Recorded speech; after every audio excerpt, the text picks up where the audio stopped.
Buenos días, yo soy el profesor Moisés Sotobajo. Este es el curso de Introducción al Cálculo Numérico de Ecuaciones Diferenciales Ordinarias. Hoy es viernes y tenemos una sesión de 2 horas. ¿Bien?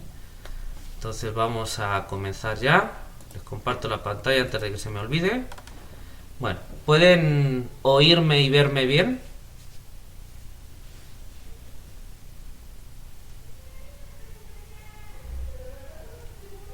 ¿Sí? Ok. Bueno, pues vamos a comenzar. Vamos a dedicar hoy a una sesión en principio de teoría. Si surge pues, alguna otra cosa de programación, pero en principio de teoría. ¿Bien? Entonces venimos aquí a las notas. Bien. Y bueno, pues salvo alguna cosa que queda pendiente del cálculo de ceros, que lo vamos a ver otro día, pues el capítulo 1 ya está finiquitado y vamos a empezar con el capítulo 2. ¿Bien? Ok, entonces el capítulo 2 lo he titulado Problemas de valor inicial. Bien, aunque realmente pues salvo en principio, tal y como está programado, salvo el último capítulo de problemas de contorno, pues todo lo vamos a dedicar, prácticamente todo el curso, a estudiar numéricamente problemas de valor inicial. Pero esto es como un capítulo, ¿cómo decirlo?, introductorio al numérico de problemas de valor inicial. Bien.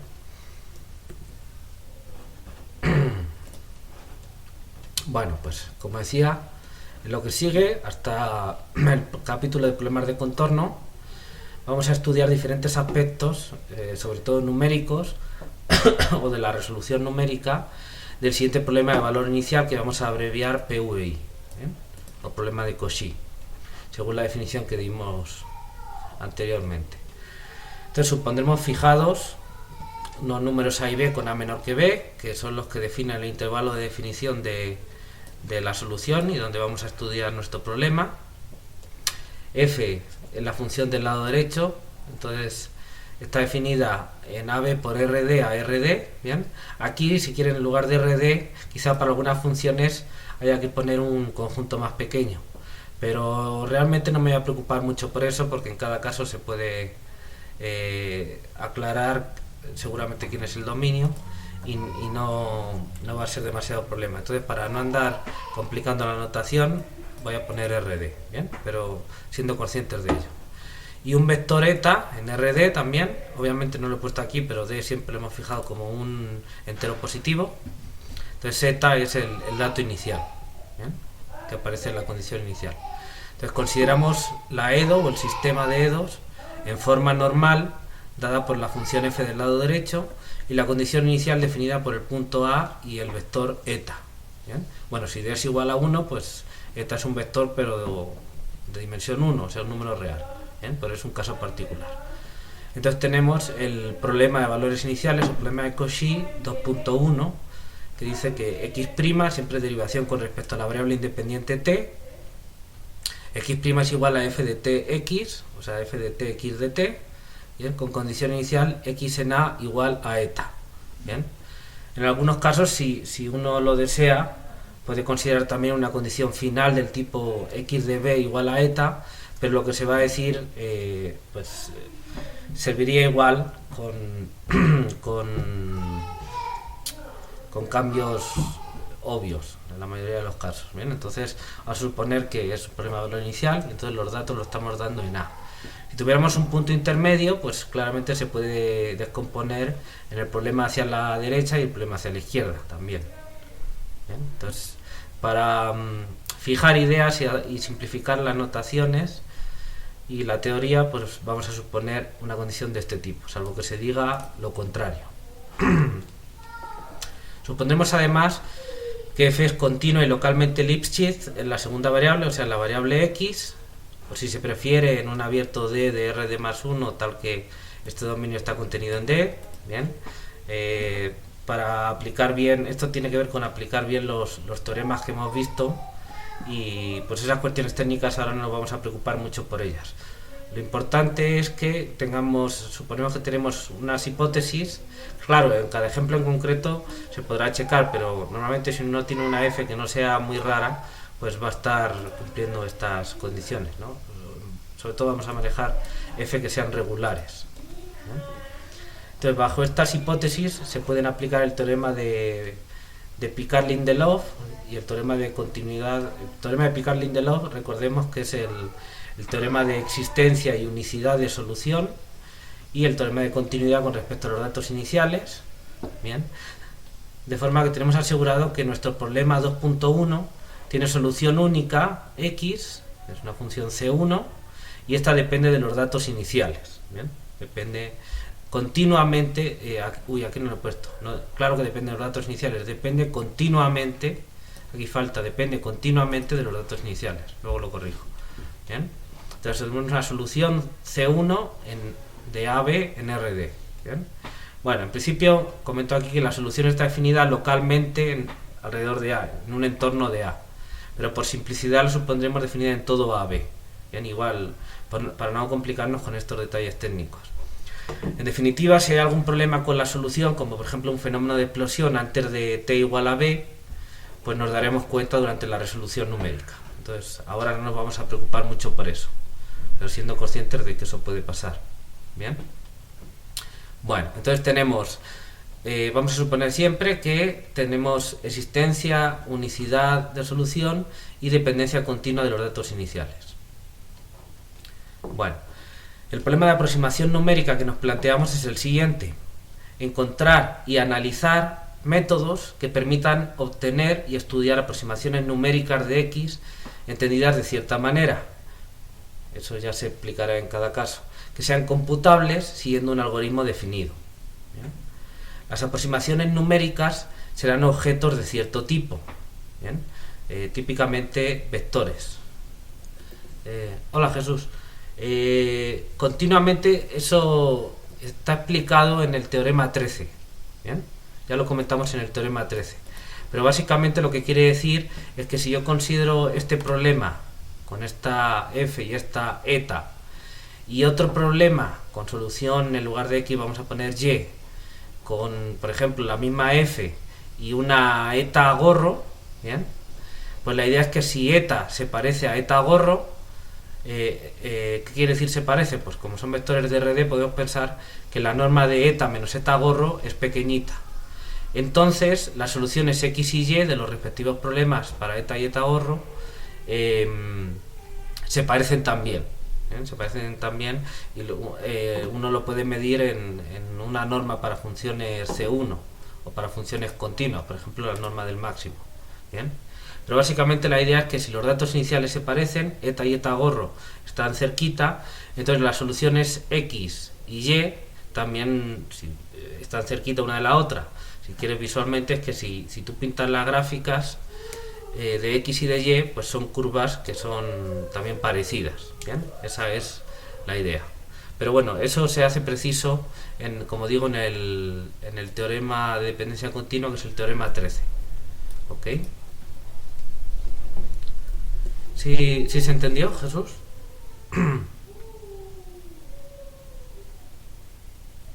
Muy bien. Vale, vamos a continuar. Como decía, las aproximaciones numéricas serán objetos de cierto tipo, típicamente vectores, ¿bien?, en un cierto Rn, y la aproximación se entenderá en un sentido bien definido. ¿Bien? Para eso hay que dar una topología al espacio en el que estemos para medir qué tan cerca está la aproximación de la representación de la solución real del problema, la solución teórica.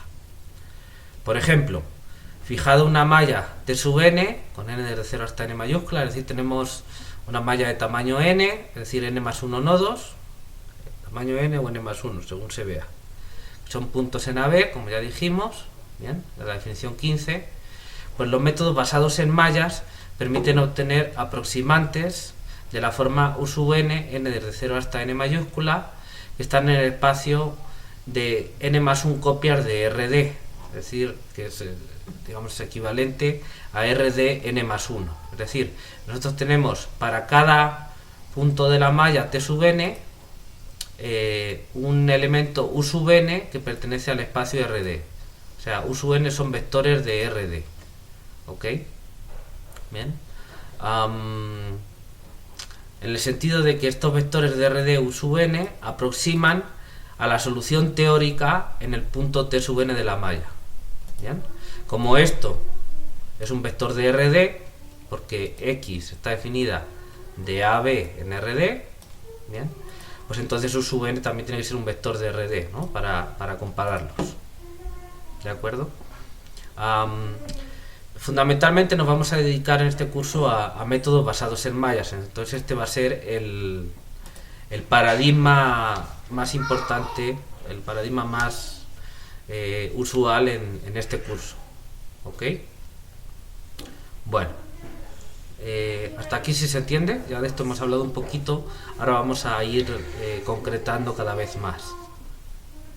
¿Bien? ¿Todo bien? ¿Hay alguna pregunta? Todo bien. Bueno, muy bien, seguimos. Bueno, entonces, ¿qué quiere decir exactamente este símbolo de similar o de parecido, ¿no? O bueno, las expresiones de similar o parecido y este símbolo matemático, no se ha definido. Bien, no, como tal no hemos dado una definición rigurosa de esto, es más bien una noción de alguna manera intuitiva.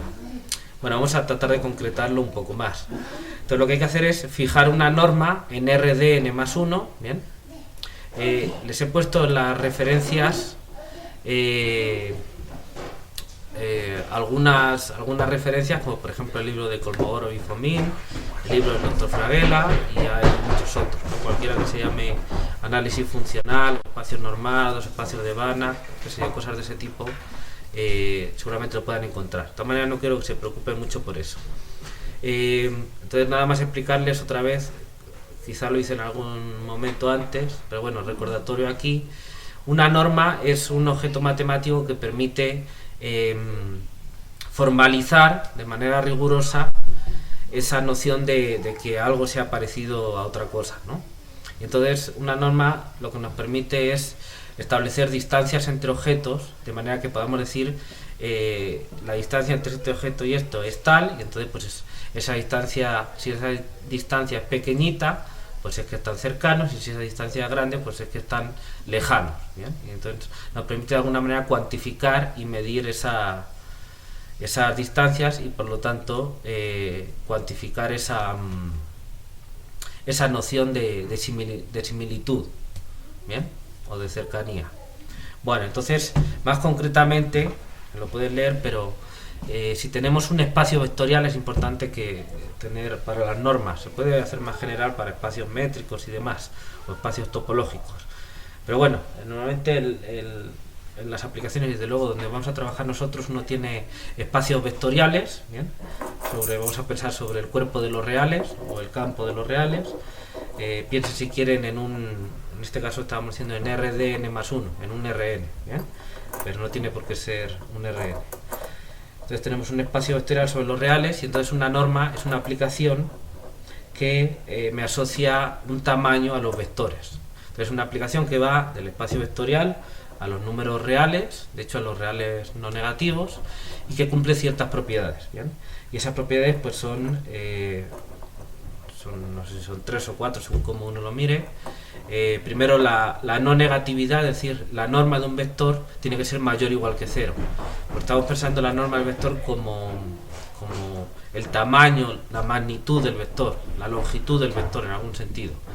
De hecho, la norma usual, la norma euclídea, es una norma, es el paradigma de norma, ¿no? Uno de los paradigmas prototípicos de norma, y se interpreta geométricamente como la longitud del vector, al menos en R2 o en R3, ¿bien? Entonces, una norma tiene que ser no negativa, tiene que ser no degenerada, es decir, el único vector con norma 0 es el vector 0, el vector nulo.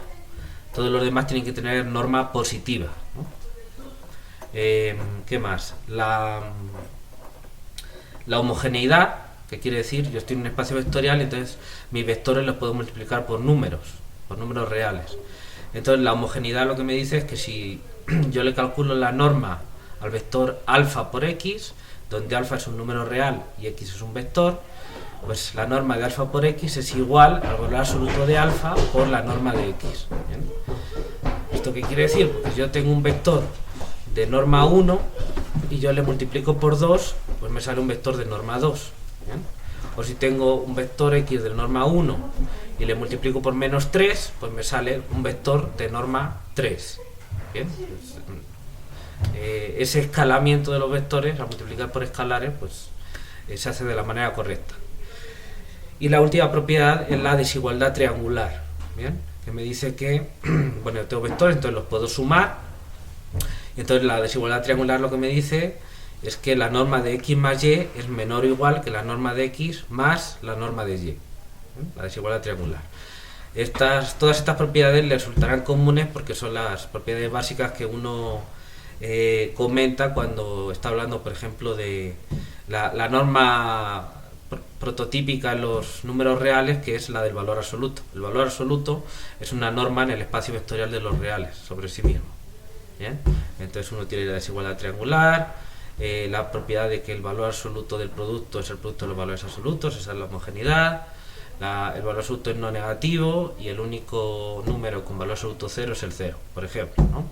O cuando uno ve en los cursos de cálculo, típicamente, la topología de los espacios Rn, pues uno ve la norma euclídea y ve que tiene también esa propiedad de la desigualdad triangular, la homogeneidad y las otras dos. Bien, entonces, bueno, pues eso se generaliza en el concepto de norma. Bien, entonces ya les puse en la anotación algunas normas típicas que vamos a trabajar en Rn. La básica es la norma euclídea, ¿no? Que es la raíz cuadrada de la suma de los cuadrados de los coeficientes. La norma 1, que es la suma de los valores absolutos de los coeficientes, no, de las entradas del vector, perdón. La norma 1 es la suma del valor absoluto de las componentes, o la norma infinito, que es el máximo del valor absoluto de las componentes. Esas tres y muchas otras cumplen las definiciones de norma. ¿Ok? Bueno, entonces, para lo que vamos a utilizar en este curso, aunque tengan claro que esas tres formas, la 1, la 2 y la infinito, o algunas combinaciones de ellas, dan lugar a normas en ciertos espacios vectoriales, en las que vamos a trabajar, en los que van a vivir nuestros aproximantes, con eso es suficiente para este curso. Bien, entonces estas normas nos van a permitir cuantificar estas aproximaciones y trabajar con los errores de aproximación. Bien, entonces una vez que uno tiene una norma, uno puede definir una distancia, por lo tanto un espacio métrico. ¿De qué manera? Bueno, pues si yo tengo que trabajar igual en mi espacio vectorial, entonces ¿cuál es la distancia entre dos vectores? Pues hago el vector que va de uno a otro, que es hacer la diferencia, es decir, si yo tengo el vector x y el vector y, piénsenlo en R3 por ejemplo, pues el vector x menos y o y menos x es un vector que une los dos. Bien, y entonces la distancia en ellos viene dada por la magnitud de ese vector diferencia. Bien, es decir, la distancia entre x y y va a ser igual a la norma de x menos y. Bien, x menos y es un vector porque se pueden sumar y restar vectores y entonces le calculo la norma. ¿Okay? Y esa forma es la que vamos a utilizar para hablar de cercanía. Vamos a poder hablar de la distancia entre mi aproximante y el representante en ese espacio vectorial de vectores, de representantes, digamos, o de aproximantes, el representante de mi solución teórica. Porque mi solución teórica es una función. De alguna manera tengo que representarla como vector para poder compararla con los aproximantes. Ese es el paradigma que vamos a utilizar. En esto ya hemos hablado sobre ello, pero ahora quería volver a fijar las ideas. Bueno, entonces, ok, fijado una norma en este espacio Rn más 1, que es donde van a estar mis aproximantes basados en esta malla. Bien, pues el error de aproximación viene dado por la norma, utilizando esta norma que tenemos aquí, de el conjunto de aproximantes, o si quieren el vector de aproximantes, menos el vector representante de la solución teórica. Entonces, mi solución teórica es una función C1 que va de AB, del intervalo AB, en RD. Bien, una curva en RD. Bueno, para representarlo en mi espacio de aproximantes, que es básicamente este, pues yo tengo que convertirlo en vector. Como tengo la malla, lógicamente si los aproximantes de alguna manera tienen que ver con los puntos de la malla, pues lo más sensato es considerar como representante de mi solución teórica pues su evaluación en los puntos de la malla.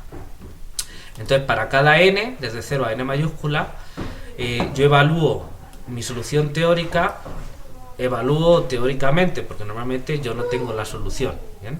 Pero bueno, puedo pensar que tengo una función y tiene sentido evaluarla en los puntos de la malla, ¿bien? Entonces estos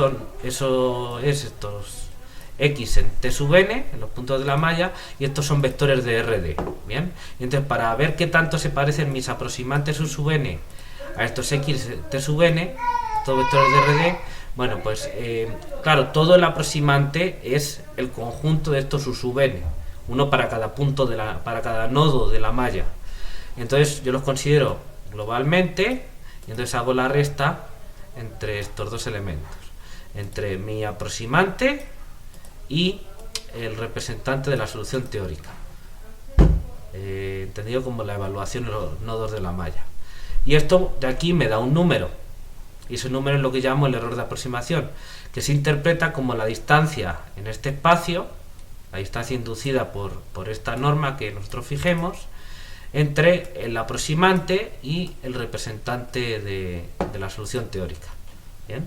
Entonces el error de aproximación es la distancia del aproximante al representante de la solución teórica.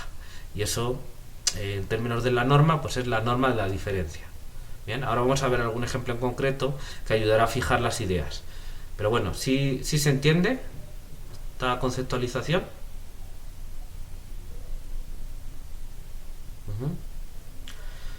Muy bien, pues vamos a continuar. Recuerden que esto es un número no negativo. ¿Bien? Pues la norma siempre da números no negativos. Bueno, denotemos, el aproximante es un conjunto de n más 1 vectores u sub n de RD, cada uno.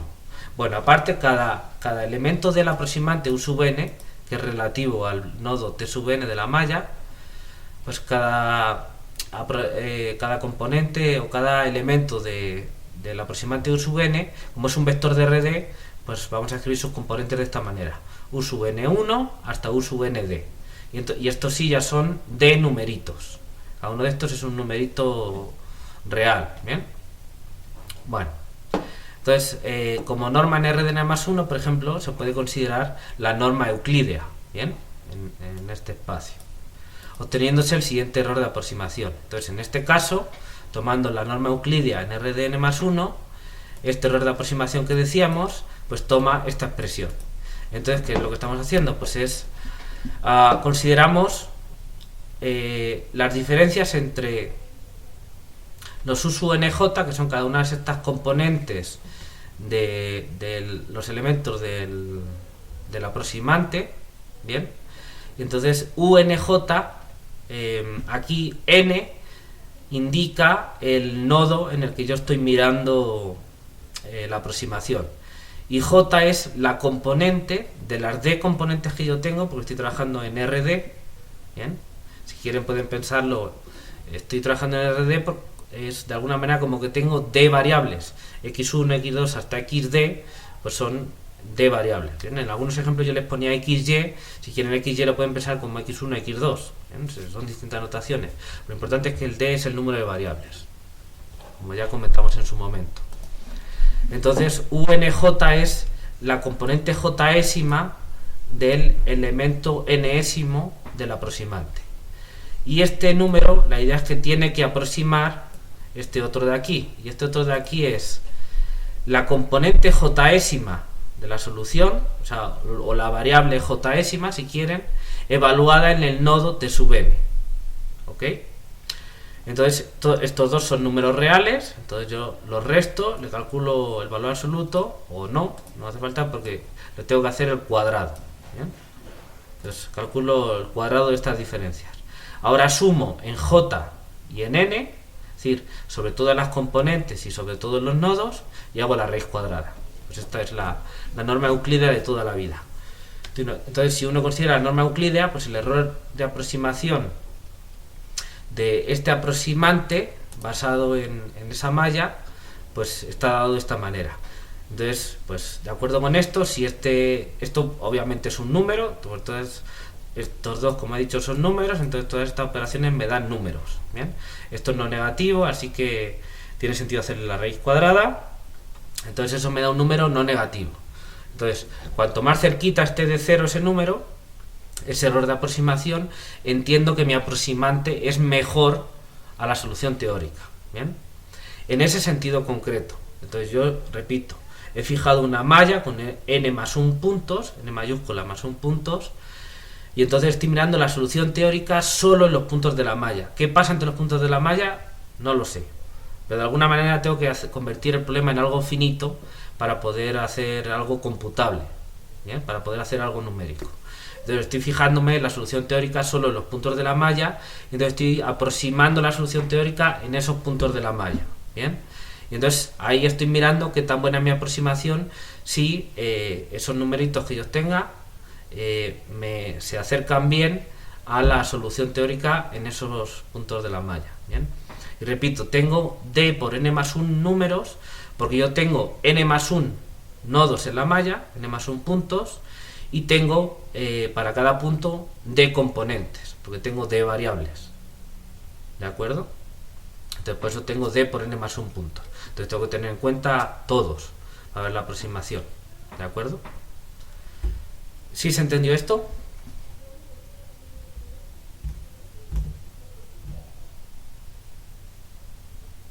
Muy bien, perfecto. Muy bien, pues entonces el objetivo es hacer métodos numéricos que me construyan estos aproximantes, ¿bien? Y que hagan que los errores de aproximación medidos con alguna norma sean pequeños. Entonces aquí está la norma euclídea. Vamos a ver otro ejemplo de norma para medir los errores de aproximación. ¿Bien? Entonces, sin embargo, normalmente se está interesado en controlar uniformemente el error en la variable independiente t. ¿Bien? ¿Qué quiere decir uniformemente? Pues quiere decir controlar al mismo tiempo los errores a lo largo de todo el intervalo AB. ¿Bien? Porque fíjense que en la norma euclídea, imaginen que yo tengo una malla así de muchos puntos. ¿Bien? Y entonces resulta que yo tengo un aproximante, pues que yo tengo ahí los puntitos de la solución en esos nodos, bien, o los vectores, y yo tengo un aproximante que, bueno, pues ahí más o menos se parece, ¿no? Entonces, al hacerle cuenta de todos esos errorcitos, hacer los cuadrados, sumar, hacer la raíz cuadrada, me da un error de 1, por ejemplo, ¿bien? Para hacerlo más sencillo. Ahora, de repente yo tengo otro aproximante, bien, que resulta que en todos los puntos de la malla el aproximante es prácticamente calcado a los puntos, a los valores de la solución teórica, en todos los nodos. Menos en uno de los nodos, si quieren piénsenlo en el nodo final, por ejemplo, que de repente ahí ocurre algo raro, por lo que sea, y justo los demás están muy parecidos, prácticamente indistinguibles, y de repente ese último pues se aleja bastante, me ha salido ahí un error grande. Y entonces al calcular ese error con la norma euclídea, pues yo hago los cuadrados de esos errorcitos y sumo y hago la raíz cuadrada. Entonces prácticamente en todos los nodos me sale prácticamente 0, números muy pequeños, y en el último me sale uno que es prácticamente 1. Total, que al error al final me sale prácticamente 1, muy cercano a 1. Bueno, entonces, ¿qué está pasando si yo comparo esas dos situaciones? Pues que los dos tienen error de aproximación 1, que puede ser pequeño o grande. Esto es una medida relativa, entonces depende de con qué lo compare. Normalmente lo que uno tiene en la cabeza es que yo voy haciendo refinamientos de la malla y entonces los errores busco que vayan siendo cada vez más pequeños. ¿Bien? Y salvo que uno tenga una norma concreta en la que quiere medir los errores y de verdad uno le dice algo, le dice si es mucho o poco, pues si no tiene ese contexto, pues puede ser mucho o poco, depende con qué se compare.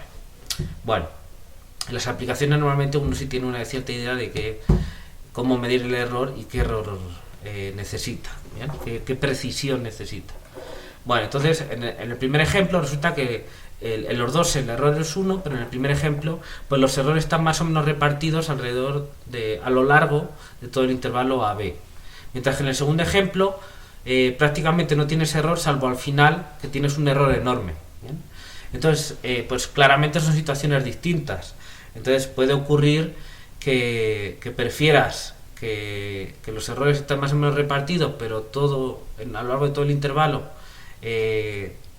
la aproximación sea más o menos buena, con ese error de aproximación 1, o puedes preferir que en ciertos puntos al principio pues la aproximación sea muy buena y lo que pasa al final pues no te importa tanto, porque pensando en que t es el tiempo, pues puede ser que solo te interese en los instantes primeros del intervalo. Pero si resulta que por la aplicación que tengas, por ejemplo, te interesa controlarlo durante todo el tiempo, pues no te sirve que la aproximación al principio sea muy buena y resulta que en el mero final la aproximación te da una cosa que no tiene nada que ver. A lo mejor eso no te sirve, porque sí, los primeros son muy buenos, pero el último, pues en la práctica no lo puedes utilizar porque es muy distinto, y si lo haces pues te va a provocar no sé, errores, o que tu aproximación no valga para la aplicación que quieres. Bien, entonces es uno de los defectos de la norma 2, bien, que no te da mucha información, digamos, sobre dónde están pasando los errores. Bien, bueno, entonces normalmente en muchas aplicaciones lo que uno quiere es ver cuánto me estoy equivocando y tener controladito cuánto me estoy equivocando durante todo el intervalo. Bien, porque yo quiero una aproximación buena durante todo mi intervalo de tiempo, bien, o en todo el intervalo AB. Bien, no me vale que la aproximación sea muy buena en una parte y en otra parte sea malísima. Yo quiero que sea razonablemente buena la aproximación a lo largo de todo el intervalo AB. Normalmente uno es lo que quiere. Entonces a eso nos referimos con que queremos controlar el error uniformemente en todo el intervalo. Bien, en ese caso uno lo que puede hacer es combinar una norma infinito en Rn más 1, que tiene que ver con los nodos de la malla, y entonces la norma infinito me permite controlar todos al mismo tiempo, con por ejemplo la norma euclídea o alguna otra en Rd para las d componentes.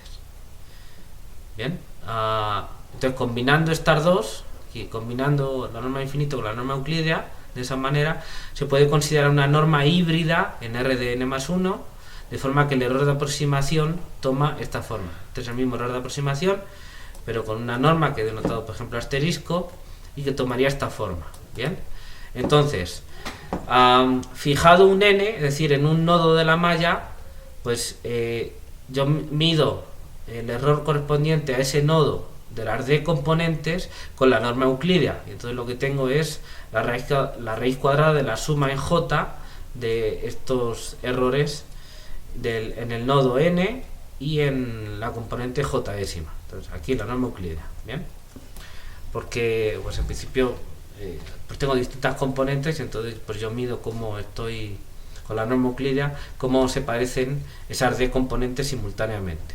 Bien, con la norma euclídea. Y a eso lo que hago es tomarle el máximo, aquí, el máximo en n.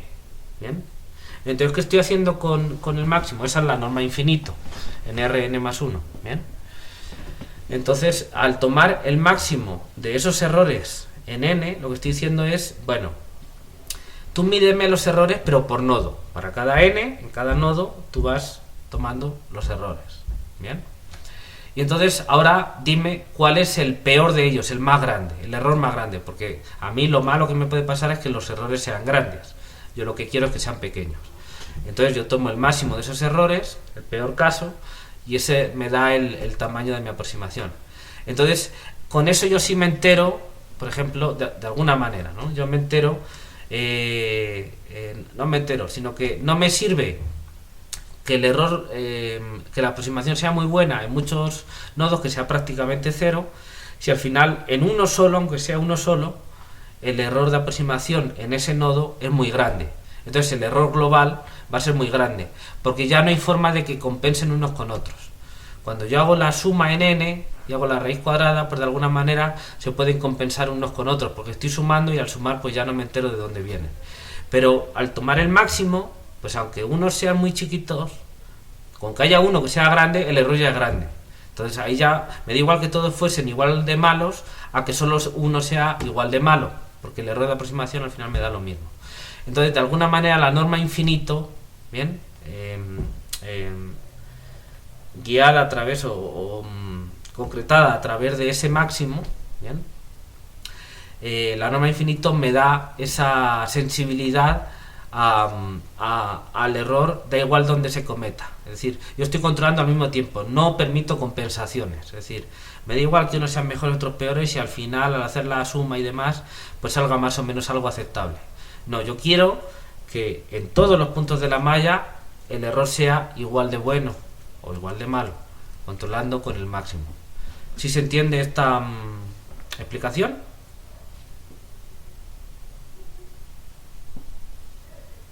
Ok. Entonces normalmente uno pues para ese tipo de cosas prefiere las normas del máximo, las normas infinito, porque permiten ese control uniforme de los errores, bien, por el tipo de cosas que uno quiere hacer. Pero como digo, pues eso siempre depende de para qué quiera uno esto, ¿no? Y entonces pues uno pone la norma que necesita o que le convenga y calcula con eso.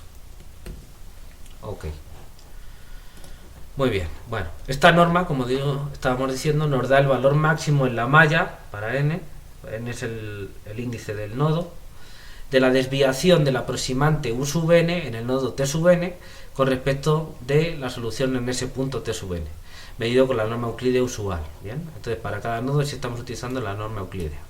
Bueno, podemos ir todavía más allá, bien, y se puede considerar la norma infinito en ambos espacios, o sea, en Rd y en Rn más 1. O sin ir más lejos, simplemente la norma infinito en el espacio producto Rd por n más 1. ¿Bien? Entonces el error de aproximación en este caso, con esta norma infinito, entonces el error, pero indicado aquí con esta norma infinito, pues lo que nos queda es esto de aquí. Entonces aquí estoy considerando norma infinito en los dos, y entonces estoy tomando el máximo en n del máximo en j de estos valores absolutos, que son ya ahora sí de números reales para cada n y cada j, es decir, el nodo n y la componente jésima, pues la parte del aproximante unj menos la componente jésima de la solución en ese nodo. Bien, esta norma nos da el valor máximo en la malla y para todas las componentes de la desviación de los aproximantes unj en el nodo t sub n con respecto de la correspondiente componente x sub j de la solución en ese punto. Bien, entonces esta norma es todavía mucho más sensible a esas desviaciones en algunos sitios, ¿no? Porque entonces no solo es sensible a todos los nodos al mismo tiempo, sino también a todas las d componentes. ¿Bien? Entonces tampoco permite que haya compensación entre las d componentes, ¿no? Entonces yo puedo tener varias variables x, y, z, o x1, x2, x3, como quieran llamarlas, y entonces no me vale que la x1 y la x2, las aproximaciones sean buenas en esas direcciones, si la x3 de repente tiene un error malo. Eso no me sirve. Entonces si yo quiero controlar todo eso, lo que estoy diciendo es cómo es la desviación de mi aproximante con respecto a la solución. Bueno, pues yo miro en todos los nodos y en todas mis variables, en todas las componentes, y me quedo con la peor desviación, la más grande. Esa es la que me indica el error. ¿Bien?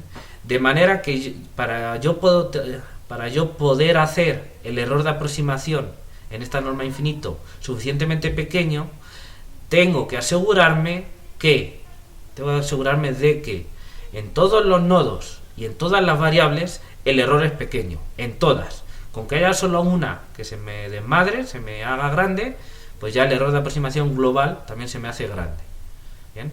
Entonces este tipo de norma infinito es sensible a eso y me permite tener controlado todo al mismo tiempo para que no se me vaya. ¿Sí se entendió?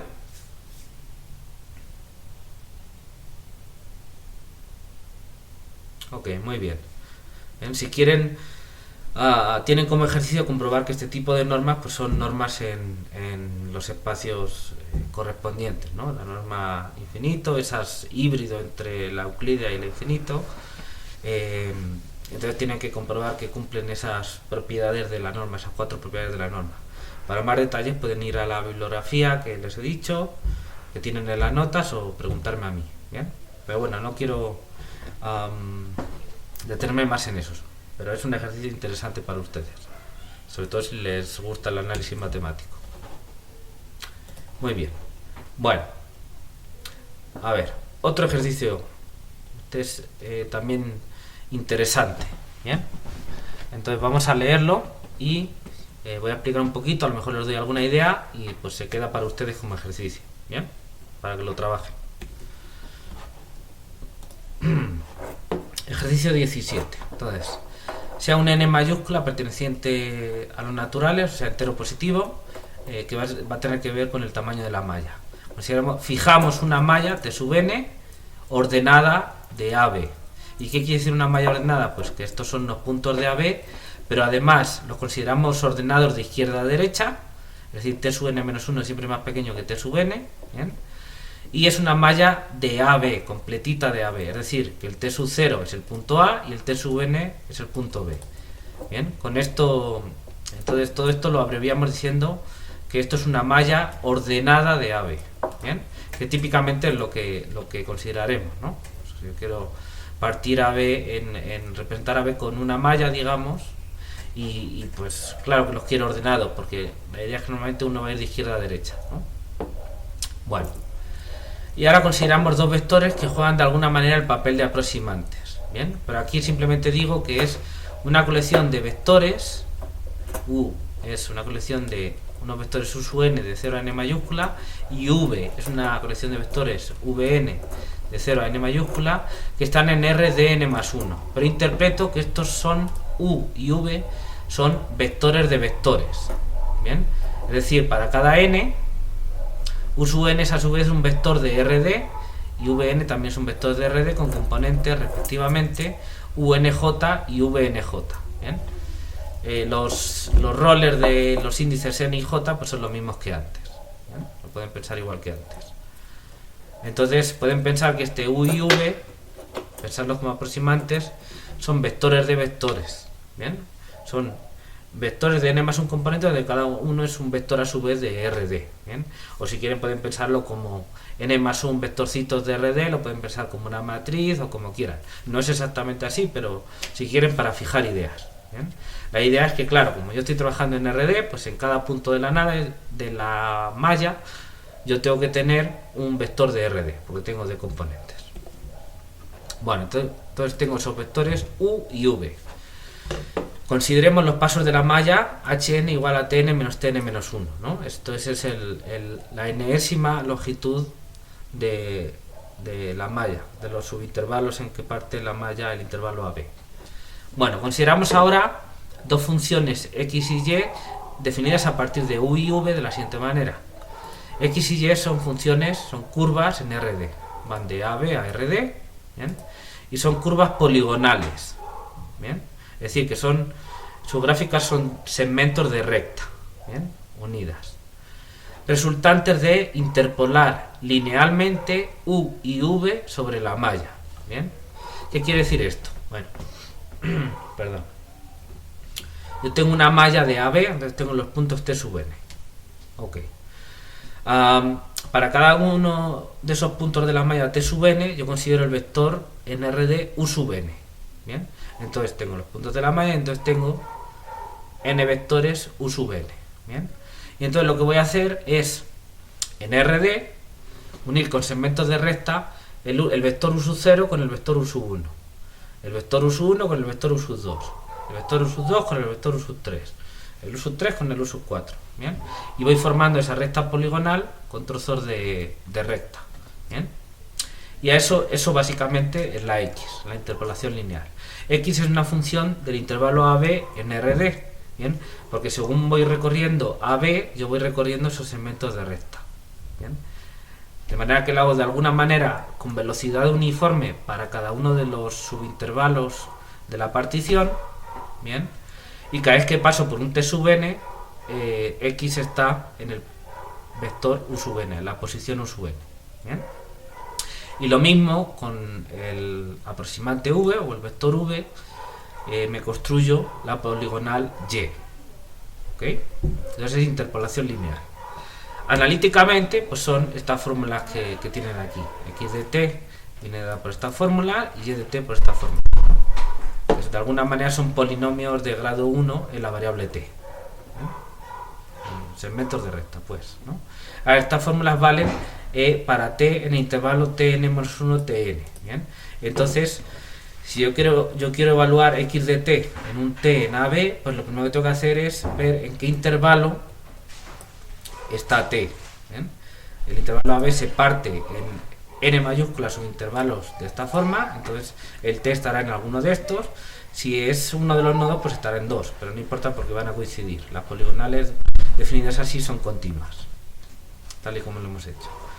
Bueno, entonces pues t está en ese subintervalo y entonces utilizo esta fórmula. Y entonces pues esta es una formulita muy sencilla, que cuando t es igual a tn-1 esto se hace 0 y me da un-1. Y cuando t es igual a tn, pues yo tengo tn menos tn-1 es hn, entre hn me da 1 y lo que me queda es un-1 más un menos un-1 se cancela este con este y me queda u sub n. Ya está. ¿Bien? Es un polinomio de grado 1 en la variable t. Y aquí lo mismo, pero con las subes. ¿Ok? ¿Sí se entendió? Voy a beber un poco.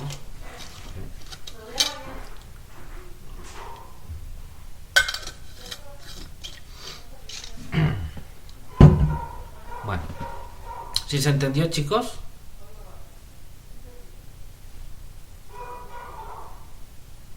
¿Hay alguna pregunta?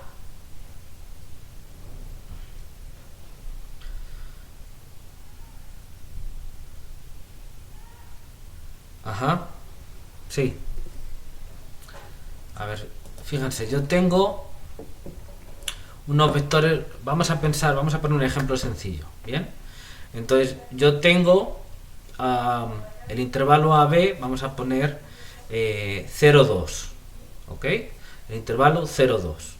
Considero en el intervalo 0, 2 una malla ordenada y si quieren uniforme de 0, 2 de 3 nodos, con lo cual n mayúscula es igual a 2. ¿Bien? Entonces, ¿eso qué es? Pues es considerar los nodos 0, 1 y 2. ¿Bien? Entonces yo tengo 3 nodos, t sub 0 igual a 0, t sub 1 igual a 1 y t sub 2 igual a 2. ¿Bien? Vale. Ahora yo tengo pues un conjunto, entonces, un conjunto de 3 vectores de, vamos a poner en el plano, ¿bien? Entonces pongamos, esos 3 vectores pueden ser el 0, 0, el 1, 0 y el 1, 1, por ejemplo, ¿no? Repito, el U son 3 vectores que son el U0, U1, U2, que son U0 igual a 0, 0, U sub 1 igual a 1, 0 y U sub 2 igual a 1, 1. ¿Bien? Entonces D es igual a 2, N mayúscula es igual a 2 también. ¿Bien? Bueno, entonces la poligonal resultante sería una curva, una función que va del intervalo 0, 2 al espacio R2, al plano, ¿bien? Y es una curva cuya gráfica empieza en el 0, 0, va avanzando por el eje de las abscisas hasta el 1, 0, exactamente en t igual a 1, tarda un segundo en llegar, y entonces avanza del 1, 0 al 1, 1 verticalmente hasta llegar al 1, 1 en el tiempo t igual a 2, tarda otro segundo. ¿Bien? O sea que la curva lo que está haciendo es, empiezo en t igual a 0, inicio el cronómetro, clac, voy avanzando, cuando justo llego en t igual a un segundo al 1, 0, inmediatamente empieza a subir y llego al 1, 1 en el instante t igual a 2. Eso es un ejemplo de la poligonal que estoy haciendo. Entonces la función, el vector de vectores U sería el vector formado por el 0, 0, 1, 0, 1, 1, y la función X sería una función que va del 0, 2 a R2 y cuya gráfica analíticamente sería la expresión que he puesto ahí, ¿bien? Con ese ejemplo en concreto, pero la gráfica sería una curva que hace así un angulito, ta, ta, pero no solo es el grafo de la curva, sino la velocidad a la que lo estoy recorriendo. Entonces estoy recorriendo con una velocidad uniforme, de manera que entre dos nodos de tiempo, ¿bien? Es el tiempo que tarda con velocidad constante, ¿bien? con celeridad constante, mejor dicho, o sea, con el módulo de la velocidad constante, en ir de un vector del aproximante, digamos, al siguiente. Básicamente esa es la poligonal. No sé si eso se entendió mejor. ¿Ok? Vale, muy bien. Bueno, pues X y Y son esas poligonales. X para la U y Y para la V. ¿Ok? Entonces yo les di la malla, les di U y les di V, y a partir de eso construyen la X y la Y. Vale. Bueno, ¿qué vamos a hacer con eso? Aquí tienen para trabajar las fórmulas analíticas, pero quiero que entiendan el concepto. Bien, bueno, consideramos esta norma híbrida entre la norma euclídea en RD y la norma infinito en Rn+1, y entonces estos vectores U y V, vectores de vectores, se pueden pensar como vectores en Rd(n+1). Entonces yo considero esta norma asterisco, que es la que pusimos aquí en 2.5, la misma. Bien, entonces llamo epsilon al número real no negativo, que es la norma, esa norma del vector U menos V. O sea, yo tengo esos, digamos, aproximantes U y V, y yo quiero ver qué tan lejos están. Y qué tan lejos están, su distancia le llamo epsilon. ¿Y cómo mido esa distancia? Pues con esta expresión. Bien, entonces considero el máximo en n, digamos, en los nodos de la malla, de la distancia euclídea en RD de estos dos. Entonces lo calculo de esta manera. Bien, entonces lo que estoy diciendo es, a ver, yo tengo, para n igual a 0, yo tengo un vector en RD, U0 y V0. Mido qué tan lejos están en la norma euclídea de RD. Para n igual a 1, yo tengo un vector U1 y V1, también en RD, miro qué tan lejos están en esa norma euclídea. Para n igual a 2, yo tengo un vector U2, V2, y mido qué tan lejos está en la norma euclídea. Hasta n igual a n mayúscula, que tengo un vector U(n) mayúscula y Vn mayúscula en RD, y mido qué tan lejos está con la diferencia de ese vector en la norma euclídea de RD, la de toda la vida, pero en RD. Bien, y entonces me han salido n+1 distancias de esos vectores. Es decir, yo tengo parejas de puntos, una para n igual a 0, otra para n igual a 1, otra para n igual a 2, y tengo esas distancias. Entonces tengo n+1 distancias. Ahora me quedo con la más grande de todas, el máximo en n de esas distancias. Bien, entonces yo tengo aquí una distancia, otra distancia, otra distancia, otra distancia, me quedo con la más grande de todas. Eso es epsilon. Bien, que es la distancia en esta norma híbrida, norma asterisco, de ese U y ese V. Bien, pensándolo de alguna manera como aproximante. Bien, y ahora yo digo, bueno, pero ese U y ese V, yo los que son vectores, nada más, son de alguna manera como muestreos, si uno quiere decirlo, aunque es al revés, pues estoy construyendo primero la muestra, lo quiero extrapolar a curvas, porque yo estoy trabajando con ecuaciones diferenciales, y lo que yo quiero son funcioncitas, no conjuntos de puntos. Entonces, pues como les dije, yo puedo construir o considerar infinitas curvas que vayan pasando por esos puntos, porque esos puntos, la idea es que me dan una cierta aproximación de la gráfica de esa función. Entonces, como los dibujitos que uno le ponen cuando es niño, o le ponen a los niños cuando vas a los restaurantes, que te ponen puntitos con los números, 1, 2, 3, 4, así hasta 40, y el niño tiene que ir dibujando los segmentos de línea, y al final le sale una estrella o un dinosaurio. Bien, pues algo así, solo que en RD, puede ser el plano, o puede ser en general un RD, ¿no? Entonces vamos, los U los vamos uniendo, y me saldrá la gráfica de X, recorrida, como ya hemos dicho, a velocidad constante, a celeridad constante en cada intervalito. Bien, según cómo esté la malla, según cómo sea la malla. Y lo mismo para la V, y me construyo la Y.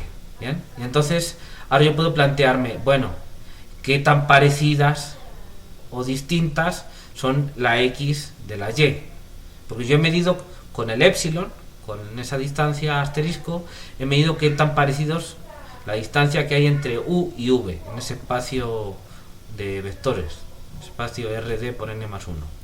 Ahora, qué tan parecidas son X y Y, pero esas son funciones. ¿Cómo mido eso? Bueno, pues con una norma en un espacio de funciones, de hecho un espacio de funciones continuas. Estas poligonales, repito, son funciones continuas, lo pueden checar.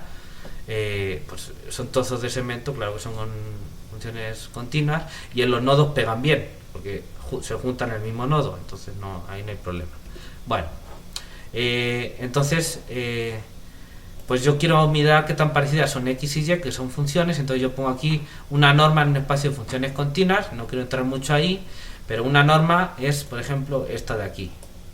Bien, entonces yo considero x de t y y de t para cada t del intervalo AB, ¿no? Estos son vectores en RD.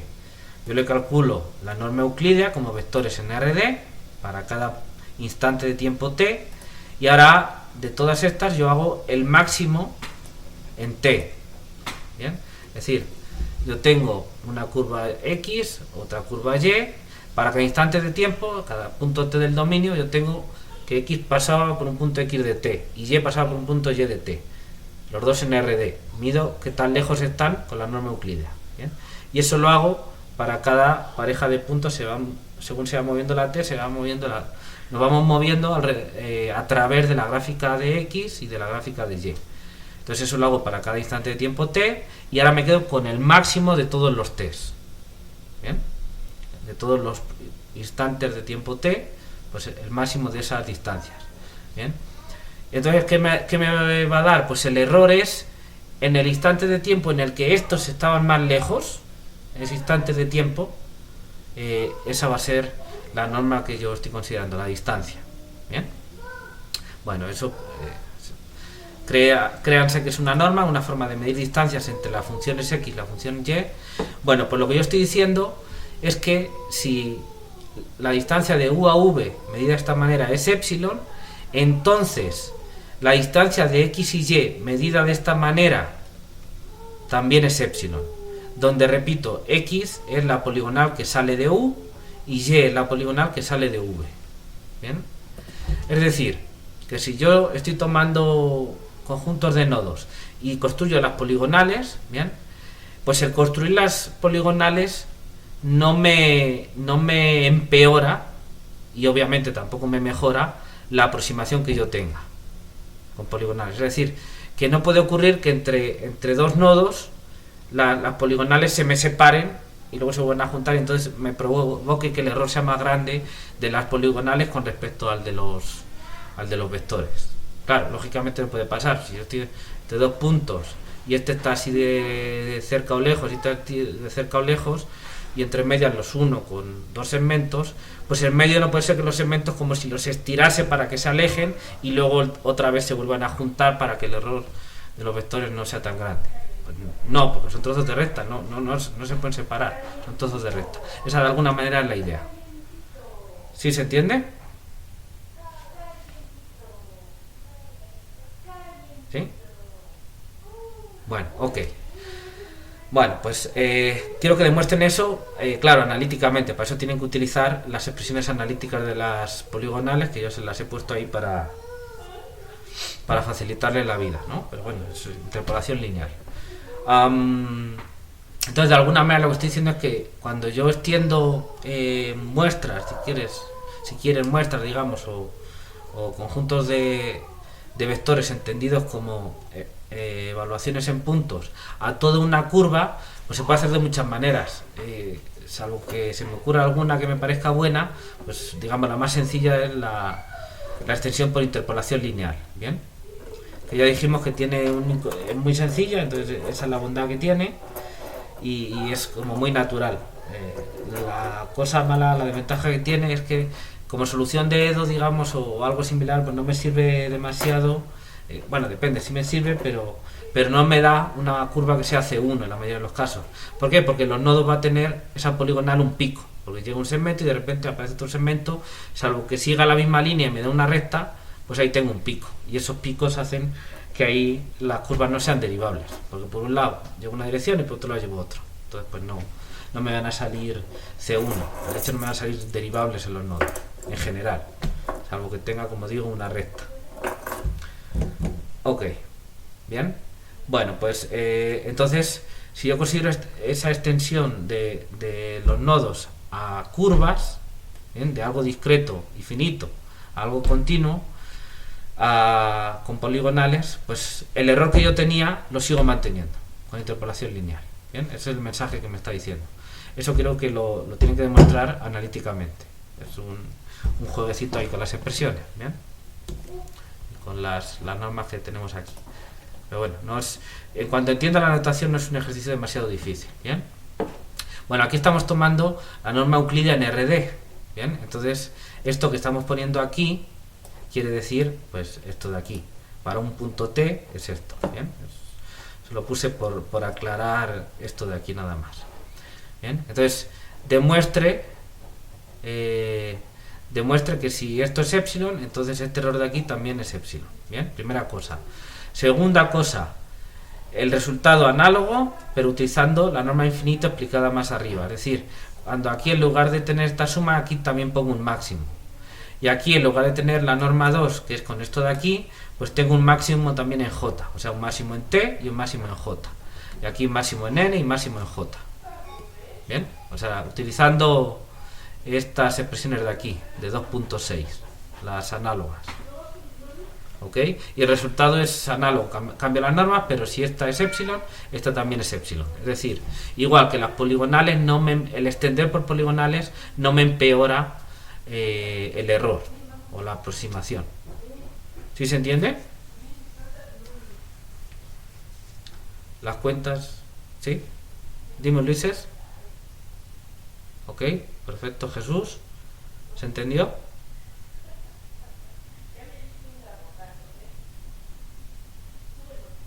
Ok, bueno. Ok, las cuentas, iba a decir, las cuentas, dependiendo de la norma que uno tenga, pues claro, las expresiones analíticas con las que trabaja, las fórmulas son distintas. Pero la idea de la demostración es exactamente la misma. Entonces, si entienden una, las cuentas, no tienen por qué ser más difícil las cuentas con una que las cuentas con otra. La dificultad conceptual es la misma. Y realmente los pasos que uno tiene que hacer son los mismos. Entonces, si de verdad llegan a entender bien qué es lo que está pasando ahí, la dificultad es la misma. ¿Bien? Bueno, ahora, y por último les hago, entonces, primera cuestión, demuestren esto para esta norma. Segunda cuestión, lo mismo pero para la norma infinito. Y tercer punto, les hago una pregunta, sí, pero nada más que para que lo piensen. ¿Podría este resultado permitir estimar errores de aproximación para las extensiones por interpolación lineal de aproximaciones numéricas de soluciones, se entiende, de problemas de valor inicial, a partir de los errores de aproximación de las propias aproximaciones numéricas? Es decir, si yo tengo un problema de valor inicial, tengo una solución teórica que supongo que no conozco, me construyo con cierto método una aproximación numérica que es finita, ¿bien? Entonces yo tengo un error de aproximación medido en un espacio Rn, ¿bien? Digamos, Rdn más 1. Ahora, yo quiero construirme una curva, y entonces hago interpolación lineal y me construyo una poligonal, ¿bien? Y ahora mido en una norma de espacio de funciones la distancia entre, o sea, el error de aproximación entre esa curva poligonal y la solución teórica que yo tengo, ¿bien? Entonces, ¿habría alguna relación entre la aproximación numérica en el espacio finito Rdn más 1 y la aproximación numérica en ese espacio de funciones, teniendo en cuenta que yo he extendido lineal, interpolado linealmente? ¿Este resultado me serviría para eso o no? Pues también una pregunta que es para que la piensen. ¿Ok? No es, tienen que pensarlo, no es la respuesta obvia sí o no. Tienen que pensarlo y explicar por qué si sí o si no. ¿Vale? Bueno. Ok, muy bien. Vamos a empezar a hablar de métodos de aproximación de soluciones. ¿Alguna pregunta antes de seguir?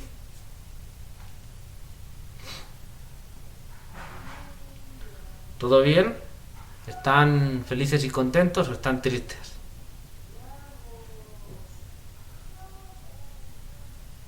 Ok. Jesús, ¿estás feliz o estás triste?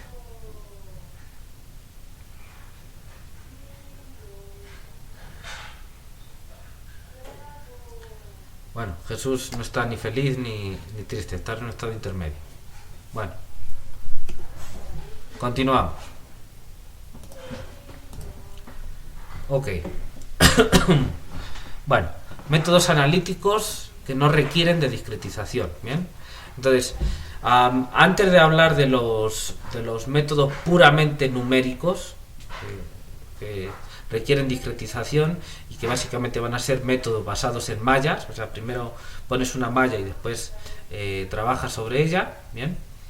Vamos a hablar de algunos métodos de resolución que de alguna manera son métodos aproximativos, o sea, son soluciones no del problema de valor inicial como tal, es decir, esta es tu solución X, sino del problema, aunque sea teórico, aunque sea de manera analítica, pero del problema de aproximación, es decir, no te dicen aquí está X, no, sino que te dicen aquí están estos aproximantes de tu solución, de la solución de tu problema, ¿bien? Aunque con métodos analíticos, con métodos teóricos, digamos, ¿bien? Bueno, antes de empezar con lo numérico en sí. Entonces, pues básicamente dos partes, dos temas. El primero es método analítico basado en la fórmula de Taylor, ¿bien? Bueno, un método sencillo para la aproximación numérica de las soluciones de un problema de valor inicial es el siguiente, que se basa en la fórmula de Taylor. Aproximación aquí no tanto numérica, más bien pondría analítica, que creo que se me fue, ¿bien? Bueno, entonces supongamos que la solución X del problema de valor inicial 2.1, recuerden que 2.1 es, esto me lo desmadro, a ver, bien, de este problema de valor inicial, con la F y la eta. Entonces supongamos que la solución X, ya sabemos que existe solución, es única, etcétera, ¿bien? Supongamos que es regular. Regular quiere decir derivable un tanto de veces. Entonces vamos a suponer que tenemos un cierto k entero no negativo, y entonces x es no solo c1, sino de hecho ck más 1. ¿Ok? Bueno. Entonces se toma como aproximante de la solución, lo vamos a llamar a x sub k mayúscula, como aproximante del polinomio de Taylor vectorial, es decir, es una curva cuyas componentes son polinomios de Taylor, de hecho, de las componentes de la solución. Entonces el aproximante es el polinomio de Taylor de la solución X, que suponemos que no conocemos, por eso queremos aproximarla, de orden K mayúscula en A. ¿Ok? Bueno, entonces pues usando la fórmula o el teorema de Taylor, me dice que xk es el polinomio de Taylor, entonces es la suma desde 0 hasta k mayúscula de la derivada késima en a dividido por k factorial y multiplicado por t menos a la k. Bien, esto k factorial es un escalar, esto t menos a la k es un escalar, y este derivada késima de x en a es un vector en rd. Entonces todo esto son números por un vector, es un vector, y la suma de vectores en RD me da un vector en RD. Así que esto efectivamente me da un vector en RD para cada punto t perteneciente al intervalo AB. ¿Ok? El polinomio de Taylor. ¿De acuerdo? Lo que es lo mismo, es un vector cuyas componentes son los polinomios de Taylor de las componentes xj de la solución. ¿Bien? Ok, bueno, solo por recordar, aquí cuando k es igual a 0, esta es la derivada ceroésima, que se entiende que es la función, ¿bien? Entonces x0 de a es x en a, y a partir de ahí son las derivadas de a. Bueno, ok, esto es un método basado en la fórmula de Taylor que me da un aproximante, ¿bien? Bueno, pero ese aproximante será bueno, será malo, o antes de eso es de verdad un aproximante, es decir, lo puedo calcular. Claro, porque normalmente uno cuando aplica estas cosas es en el siguiente contexto: yo tengo mi problema escrito, así está muy bien y tiene soluciones únicas y lo demás, lo que sea, pero yo no tengo una manera de calcular x, no tiene por qué ser así, pero es el caso estándar. Yo no conozco x, entonces ¿qué puedo hacer? Encontrar algo que se le parezca, que sí pueda calcular y que sí pueda trabajar con ello, evaluarlo, etcétera. Bien, entonces para que un aproximante me sirva, porque si el aproximante es teórico, pues a lo mejor te sirve para algunos razonamientos, para demostrar teoremas y tiene su utilidad. Pero desde el punto de vista numérico, normalmente la situación es que yo quiero algo con lo que poder calcular. Entonces tengo que el aproximante, una de las cosas que le pido es que sea fácilmente calculable. Yo tengo una manera de saber quién es, evaluarlo, etcétera. Bien, entonces pues mi pregunta es, bueno, este aproximante de verdad es bueno, de Taylor, es decir, este problema de Taylor realmente yo puedo calcularlo, y luego después me planteo si es bueno o mal aproximante. Bueno, aparentemente este aproximante de aquí, aparentemente este aproximante no es calculable, bien, o sea que ya vamos mal, puesto que requiere conocer las derivadas de la solución. Bien, aquí están las derivadas de la solución, que es precisamente lo que no se conoce en general, ¿no? Vamos a suponer que no conocemos la solución. O sea que yo estoy dándote un aproximante en términos de la solución, que es precisamente lo que no conozco. Entonces esto es el perro que se muerde la cola. Bien, pues yo quiero algo que no conozco, quiero aproximarlo, pero para construir eso necesito precisamente lo que no conozco. Mal vamos, ¿no? Bueno, hay que ser optimistas. Entonces, ¿qué es lo que ocurre aquí realmente? Sin embargo, realmente lo que se necesita es evaluar estas derivadas de la solución en el punto t igual a a. ¿Bien? Entonces, no son las derivadas de la solución en cualquier punto t, por ejemplo, sino todas las evalúo en el punto a, porque ese es el chiste de los polinomios de Taylor. ¿Bien? Entonces, todas estas derivadas están evaluadas en el punto a. ¿Bien? Entonces ya menos, no son las derivadas de la solución que no conozco en cualquier punto, sino en el punto A. Entonces, poder de alguna manera saber esos valores de las derivadas, quizás no en todos los puntos. Si lo supiera ya no necesitaría nada más. Pero en el punto A, bueno, la respuesta es que sí. Y esto se puede calcular directamente, usando las ecuaciones diferenciales y la condición inicial. ¿Bien?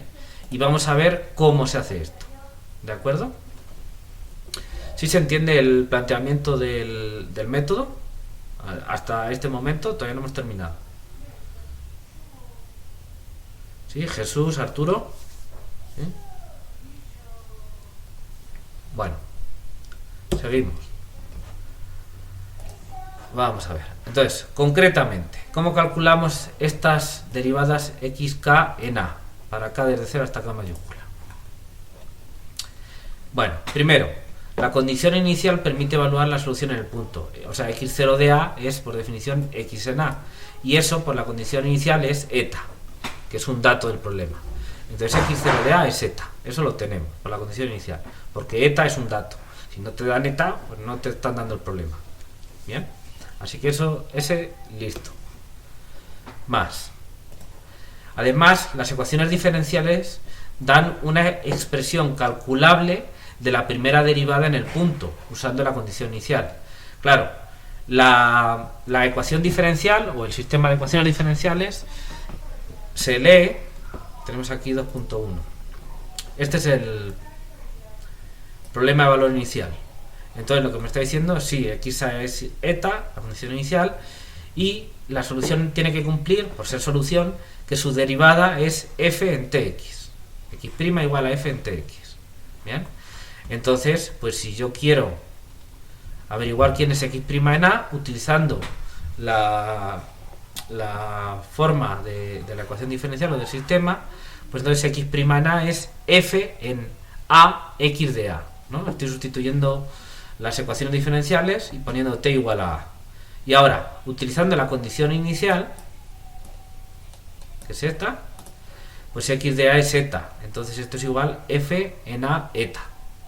Entonces x' en a lo puedo calcular. Sí, pues es f en a eta. Bien. A es un dato del problema, eta es un dato del problema, la f es un dato del problema. Yo presupongo que tengo una expresión para poder calcular con la f, porque si no, olvídate. Entonces pues yo puedo evaluar f en el punto a eta. Y lo que me dé es el vector x' de a. Así que la primera derivada en a también la puedo calcular directamente con las ecuaciones diferenciales y la condición inicial. Bien. ¿Qué pasa con el resto? Bien, pues fíjense. Derivando las ecuaciones diferenciales usando la regla de la cadena, bien, del cálculo multivariable, es posible obtener expresiones calculables de las derivadas sucesivas en el punto t igual a a, usando la condición inicial. ¿Bien? Por ejemplo, la segunda derivada quedaría de la siguiente manera. ¿Bien?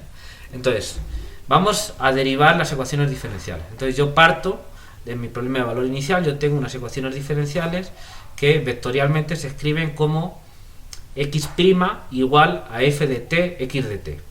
¿Bien?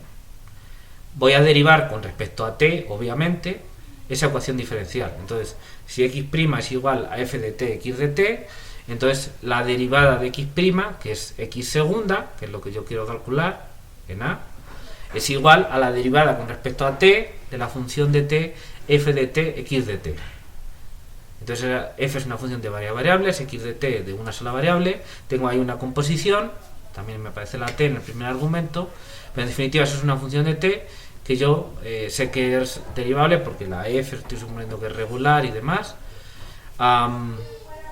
Entonces yo puedo derivar eso con respecto a t, bien, usando la regla de la cadena. Y lo que me queda es lo siguiente. Entonces, la derivada de x' es x segunda, bien, repito, derivo con respecto a t, y eso es igual a la derivada con respecto a t de f de t, x de t. Usando la regla de la cadena, esa derivada es parcial de f con respecto a t, o sea, de su primera variable evaluada en t, x de t, más la derivada con respecto a la segunda, por la derivada de la segunda, más la derivada con respecto a la tercera, por la derivada de la tercera, así está la derivada con respecto a la componente d más 1ésima, por la derivada de la función que aparece en la componente d más 1ésima. ¿Bien? Entonces, porque el primer argumento es t, y todos los demás son los de x de t, que va de 1 hasta d. Entonces esto es la suma de j desde 1 hasta d, de la parcial de f con respecto a la variable xj, es decir, con respecto a la j más 1ésima variable, evaluada en t, x de t, por la derivada, porque claro, f aquí es solo estaba dependiendo de t, pero aquí está en x de t. Entonces la función que aparece en esa componente es la componente jésima de x, que es una función de t. Entonces tengo que multiplicar por la derivada de xj en t. ¿Bien? Bueno, esto es un vector de RD, porque esta de aquí y estas parciales también, todas las parciales de f son vectores de RD, porque la f termina en RD, entonces yo tengo desde f1 hasta f sub d de componentes, entonces son funciones vectoriales, dan valores en RD. Y esta xj es una función escalar que va de a, b en r, entonces esto es un número para cada t. Entonces es un número por este vector de RD, es un vector sumo, me da un vector en RD, más otro vector en RD, pues tiene que ser un vector en RD que es x segunda. ¿Ok? Bueno, ahora seguimos. ¿Me siguen todos el razonamiento de qué es lo que estoy haciendo? Estoy derivando en la ecuación diferencial. ¿Bien? Y he aplicado la regla de la cadena. ¿Me siguen todos? ¿Puedes acercarte más al micrófono, Jesús? Es que no te oigo bien.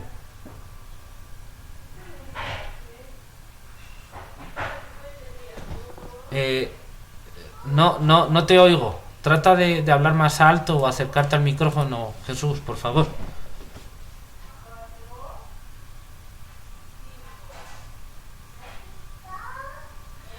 ¿Por qué x' de a era igual?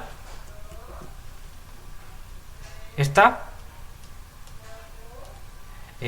Por la ecuación diferencial.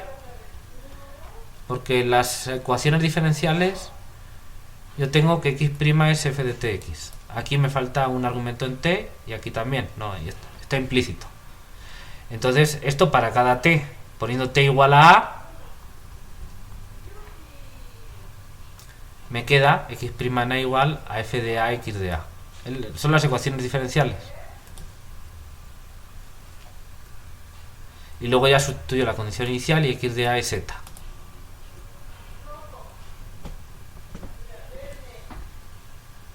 ¿Sí se entiende, Jesús? Ok. Bueno. Vale, entonces ahora estamos con la derivada segunda. ¿Sí entienden la derivación que he hecho? Con la regla de la cadena. ¿Todo bien? ¿Los demás?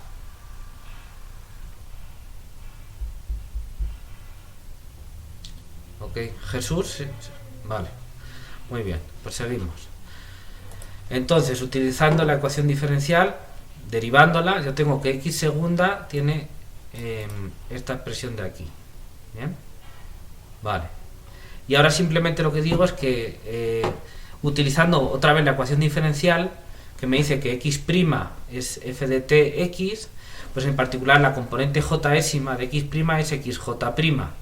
Entonces esta xj' es fj, la componente j'ésima de f, en tx de t. Entonces nada, el resto es igual. ¿Ok? Bueno, pues esto es derivando. Entonces, si se fijan, la x segunda yo lo escribo todo en términos de derivadas de f, o de la f misma, y claro, de la solución x, que yo no conozco.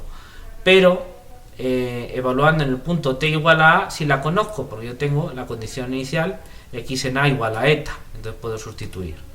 Bien, entonces utilizando que x segunda es igual a esto de aquí, sustituyendo en el punto t igual a a, me queda que x segunda en a, que es, repito, lo que yo necesito para aquí con k igual a 2, x segunda en a es la parcial de f con respecto a t en a x de a, más la suma en j de la parcial de f con respecto a xj en a x de a por fj en a x de a. Sustituyendo la condición inicial que me dice que x de a es igual a eta, me dice que la derivada segunda de x en a es la parcial de f con respecto a t en a eta más la suma en j de la parcial de f con respecto a xj en a eta por fj en a eta. Bien, entonces, si a mí me dan a y b, obviamente, me dan eta, me dan la f, una expresión que yo puedo manejar, y yo sé derivar la f, entonces puedo calcularle las derivadas parciales a la f. Y puedo evaluar f y sus derivadas parciales en el punto a, eta, pues todo eso lo puedo calcular. ¿Sí se ve? Todo eso lo puedo calcular. ¿Correcto? ¿Están de acuerdo? Bien. Bueno, pues entonces esto me da una expresión evaluando f de a eta y sus primeras derivadas, todas estas de aquí en a eta, en el punto este, es posible obtener x segunda de a. Bien. Procediendo de manera análoga, se pueden calcular las derivadas sucesivas xk de a para k desde 3, ¿no? Ya hemos hecho el caso k igual a 2, pues ahora desde 3 hasta llegar a k mayúscula. Bien. ¿Cómo se podría hacer esto? Bueno, pues muy sencillo. Yo tengo aquí la expresión de x segunda, como escrita en términos de la f y sus derivadas en tx de t. Bien. Pues ahora, si yo derivo aquí, en esta línea, con respecto a t, aquí me va a quedar la derivada tercera de x, y aquí pues me van a quedar unas derivadas f y sus derivadas en esos puntos. Después sustituyo el punto t igual a a, sustituyo la condición inicial x de a igual a eta, y me va a quedar una expresión similar a esta, pero con otras funciones distintas, para la derivada tercera. Con la expresión general de la derivada tercera, derivo y tengo la derivada cuarta, y luego sustituir el punto, y así sucesivamente. ¿Se entiende el procedimiento? Bien. Ok. ¿Se entiende que todo esto me da lugar a un algoritmo calculable? Es decir, que yo todos esos pasos los puedo hacer y con los datos que me dan, que son a, b, eta y f, yo puedo calcular todo eso. ¿Sí se entiende?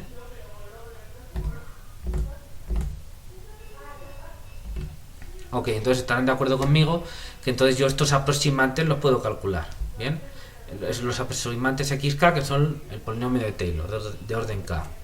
Bien, bueno, muy bien. Les pongo como ejercicio calcular, por ejemplo, la tercera derivada. Deriven aquí, ¿no? O la tercera y la cuarta. Así practican esas derivaciones. Simplemente regla de la cadena. Y bueno, tengan cuidado porque aquí ya me salen productos. Entonces también tienen que aplicar ahí regla de Leibniz, etcétera. Bien. Bueno. Ahora, usando la fórmula de Taylor y las fórmulas para el residuo RK de orden K mayúscula, se puede estimar el error de aproximación. En concreto, el error de aproximación es la norma de x menos xk. ¿Bien? El error de aproximación es la norma. ¿Pero quién es x menos xk? Bueno, pues según la fórmula de Taylor, x de t es igual al polinomio de Taylor xk en t más el residuo de orden k rk en t. Por lo tanto, x menos xk, x menos su aproximante es el residuo. ¿Bien? Así que el residuo, la norma del residuo es el error de aproximación en este método. ¿Bien? Bueno.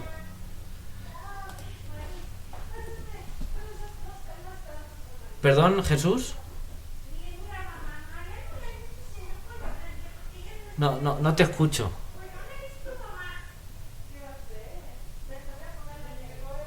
Lo siento, ¿lo puedes escribir, Jesús, por favor? Es que no consigo oírte. Lo siento.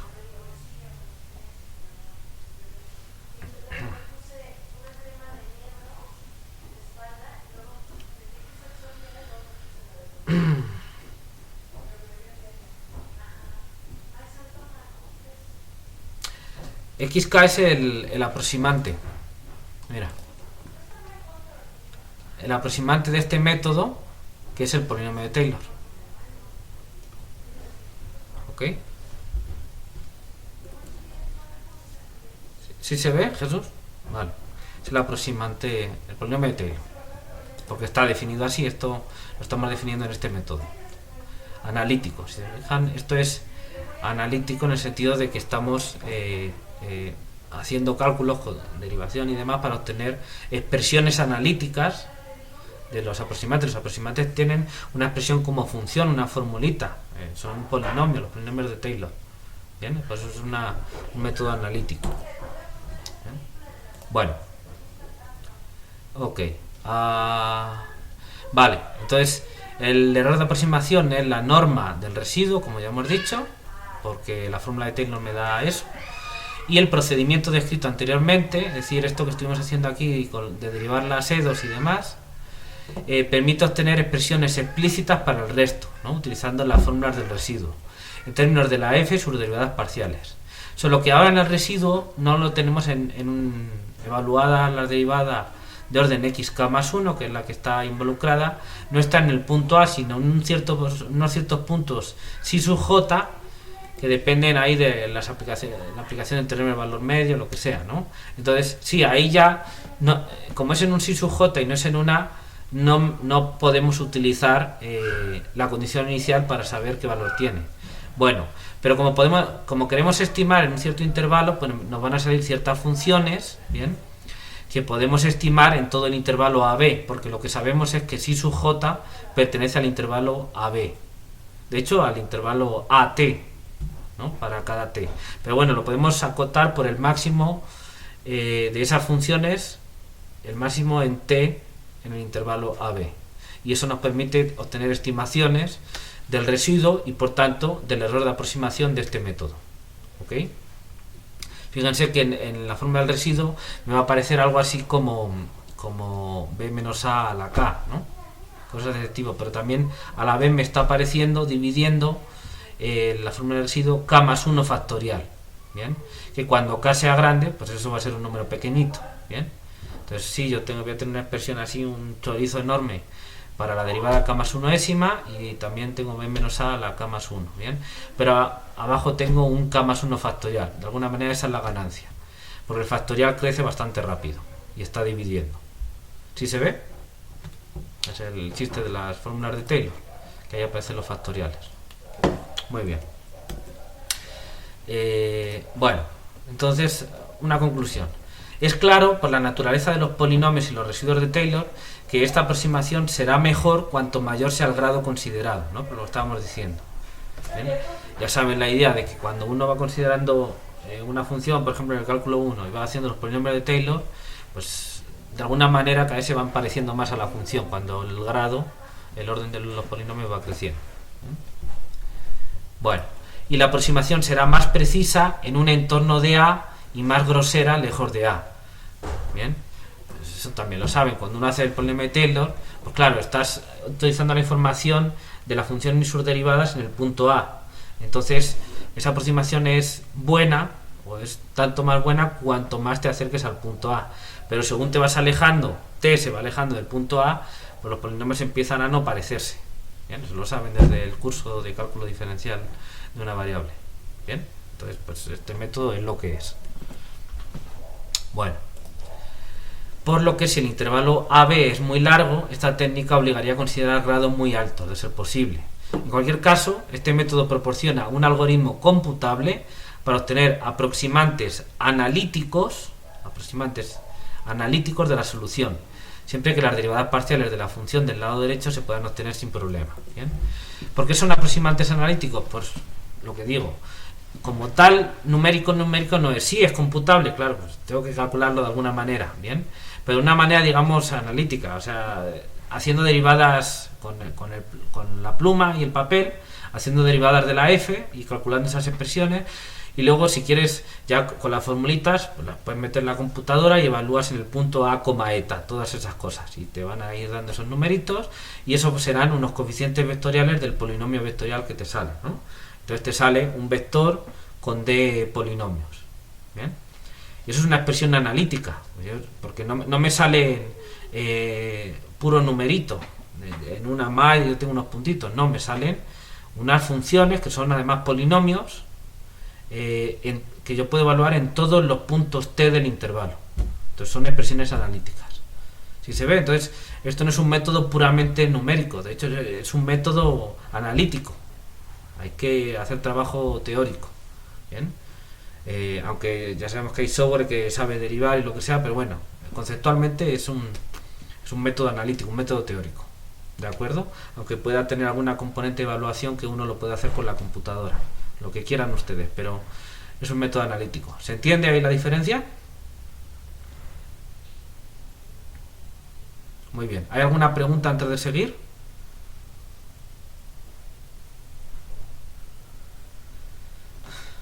Vale. Bueno, pues vamos a continuar. A ver qué nos da tiempo. Bien, entonces esto era un método analítico basado en la fórmula de Taylor. Ahora vamos con el método de las iterantes de Picard. Bien. Bueno, primero, un hecho básico sobre el problema de valor inicial 2.1, vamos a recordarlo. Aquí. El problema 2.1 es este de aquí, las ecuaciones diferenciales y la condición inicial. ¿Bien? Bueno, pues... no, este no es. Aquí. Un hecho básico sobre el problema de valor inicial, o problema de Cauchy, es que es equivalente a la siguiente formulación integral, ¿bien? En contraposición a su formulación diferencial. El problema de valor inicial está en términos de ecuaciones diferenciales, entonces es una formulación de tipo diferencial. ¿Bien? Bueno, este problema de valor inicial es equivalente o tiene una formulación equivalente integral. ¿Bien? En términos, pues básicamente en lugar de derivadas de integrales. ¿Bien? Y la formulación es esta. El problema de valor inicial incluye ecuaciones diferenciales y la condición inicial. Bueno, la formulación integral solo tiene, digamos, una condición. Es una condición vectorial, porque estos son vectores, pero solo una, ¿no? Entonces, para cada t en AB, lo que estamos diciendo es que x de t tiene que cumplir que es igual a eta más la integral desde a hasta t de f en s x de s diferencial de s. ¿Bien? ¿De acuerdo? Bueno, fíjense. X de t es un vector en RD. Eta es un vector en RD. X de s es un vector en RD, evaluar f en todo esto es un vector en RD también. Entonces esta integral de esta función vectorial se interpreta como d integrales, o sea, un vector con d integrales, ¿bien? Como ya comentamos al principio. ¿Ok? Entonces esto es una identidad vectorial en RD, que incluye estas integrales de las componentes de f en estas funciones. ¿Bien? Ok, ¿qué más? Esta no es una fórmula explícita para la solución x de t, si no ya hubiésemos terminado de alguna manera. ¿Por qué? Porque la x aparece aquí, pero también aparece aquí. ¿Bien? Entonces no es una fórmula explícita porque la x está implícita, está metida dentro de la f. Entonces, pues normalmente, dependiendo de quién sea la f, yo eso no lo puedo despejar, aparte de que tengo por ahí una integral en medio. ¿Bien? Entonces no es una fórmula de x de t es igual a esto de aquí, ya sustituyo. No, porque la x también está en el lado derecho. ¿Bien? Entonces es una ecuación integral, porque contiene integrales, una ecuación integral en x, además vectorial, porque son en realidad son de ecuaciones escalares. ¿De acuerdo? Bueno, muy bien. Ok. Bueno, porque es una formulación equivalente al problema de valor inicial, ¿no? Aquí digo equivalente. Bueno, muy sencillo. Bajo nuestras hipótesis de regularidad de la EF, etcétera, usando el teorema fundamental del cálculo, es sencillo comprobar que efectivamente la solución de 2.1 ha de satisfacer la ecuación integral anterior. ¿Bien? Y recíprocamente, dada una solución de la ecuación integral anterior, esta ha de ser solución del problema de valor inicial. ¿Bien? Vamos a comentar rápidamente esto porque además esto es un punto importante. Entonces, tienen que entender bien que la formulación integral 2.7 es equivalente a la del problema de valor inicial. ¿Bien? Esto seguramente en los cursos teóricos de ecuaciones diferenciales también lo hayan visto, porque es un punto clave. Entonces vamos a ver. Si yo tengo el problema de valor inicial y yo tengo la x que satisface ese problema de valor inicial, entonces ¿por qué x va a satisfacer esta ecuación? Bueno, pues fíjense. ¿Qué pasa si aquí pongo t igual a a? Pues que tengo la integral desde a hasta a, que me da 0, y entonces x en a es igual a eta. Satisface la condición inicial. ¿Bien? Ahora, ¿y por qué en todo t satisfaría esto? Bueno, pues porque ¿qué pasa si yo aquí derivo con respecto a t? Por el teorema fundamental del cálculo, la derivada x' en t sería, esto la derivada de 0, sería el integrando evaluado en s igual a t. Y el integrando evaluado en s igual a t es f de t x de t. Entonces me sale la ecuación diferencial. ¿Lo ven? Entonces lo que estamos diciendo con eso es que si yo tengo una función satisfaciendo esa formulación integral, pues la derivada me da x' igual a f de tx, satisface las ecuaciones diferenciales, y también si pongo t igual a me sale que x en a vale eta. Así que cumple la condición inicial. Es decir, que si yo tengo una función que satisface esa ecuación integral, entonces satisface el problema de valor inicial. ¿Vale? Y ahora, recíprocamente, si yo tengo la solución de ese problema de valor inicial y yo considero una solución de esa ecuación integral, suponiendo que exista, pues la solución de esa ecuación integral satisface la misma ecuación diferencial, la misma condición inicial, y por la unicidad pues tienen que ser la misma. Bien, de alguna manera eso me da la equivalencia. Bien, quizá hay que ponerse un poquillo más técnico de cómo tiene que ser la solución, existe, etcétera. Bien, pero básicamente esa es la idea. Entonces, que entiendan bien la formulación integral y la equivalencia. ¿Vale? ¿Alguna pregunta sobre esto? Seguramente en el curso de teoría lo verán con toda la atención que requieren los detalles técnicos, pero aquí no me quiero parar en eso. ¿Está entendido? Ok. Bueno, nos quedan como 5 minutos. Vamos a continuar un poquillo más. Entonces, formulación integral del problema de Cauchy. Bien, bueno. Una de las formas clásicas de probar el teorema de Peano, que es el teorema de existencia, y el teorema de Picard-Lindelof, que es el teorema de unicidad o existencia y unicidad, es utilizar sobre espacios adecuados de funciones continuas el teorema de punto fijo de Schauder. ¿Bien? Si quieren pueden buscar las referencias, pero no es tan importante aquí. Simplemente lo pongo para mencionar, para referencia. Que es una versión, el teorema punto fijo de Schauder es una versión más general del teorema de la aplicación contractiva que veremos en algún momento, teorema de punto fijo, que es el teorema 9. ¿Bien? Ok, en las notas discutido anteriormente porque está en una sección anterior. Bueno, grosso modo, de una u otra forma, aquí falta una U, estos enfoques del problema se basan en la equivalencia comentada anteriormente, es decir, para demostrar existencia o existencia unicidad del problema de valor inicial, pues básicamente tengo que demostrar existencia o existencia unicidad de solución de esa ecuación integral. ¿Bien? Y trabajo con la ecuación integral que de alguna manera tiene ventajas. ¿Bien? Para ciertas cosas. ¿Bien? Entonces, centrándose en buscar una solución de la ecuación integral 2.7, que es esta que hemos dicho aquí. ¿Bien?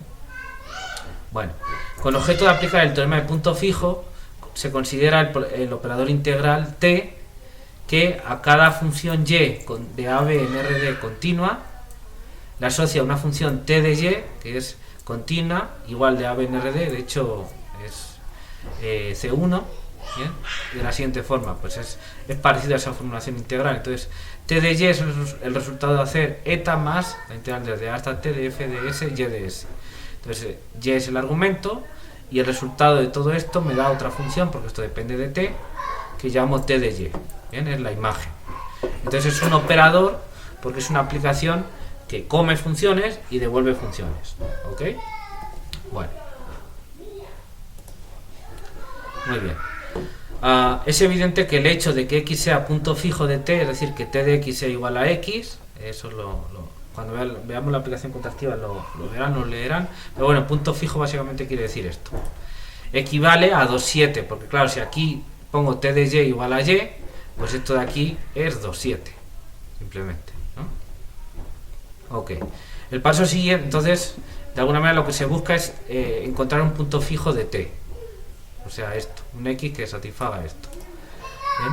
El paso siguiente es definir una sucesión de funciones. Claro, para utilizar el teorema de punto fijo, pues es encontrar una sucesión de funciones yk que se llaman iterantes de Picard, que se definen de manera iterativa, de manera recurrente, de definir de esta manera. Yk es igual a t de yk menos 1.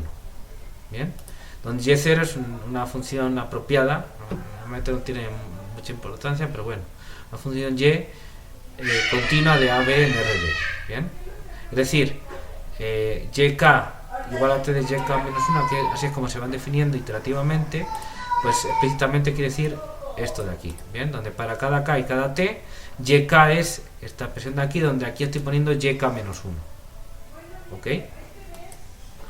O sea, ¿cómo se construyen las iterantes de Picard? Empiezo con una función continua y0. Le aplico t y me sale una función y1. Le aplico t a y1 y me sale y2. Le aplico t a y2 y me sale y3. Y así sucesivamente. ¿Ok? Bueno. Entonces, eso por el teorema de punto fijo, lo que me dice es que si yo voy iterando ese operador t, siempre que el operador t sea contractivo y demás, ahí hay detalles técnicos que ahora no voy a pararme, se obtiene una... hay distintas versiones de los teoremas de punto fijo, ¿bien? Pero bueno, el caso es que básicamente el algoritmo... ¿Sí, Jesús? ¿Perdona?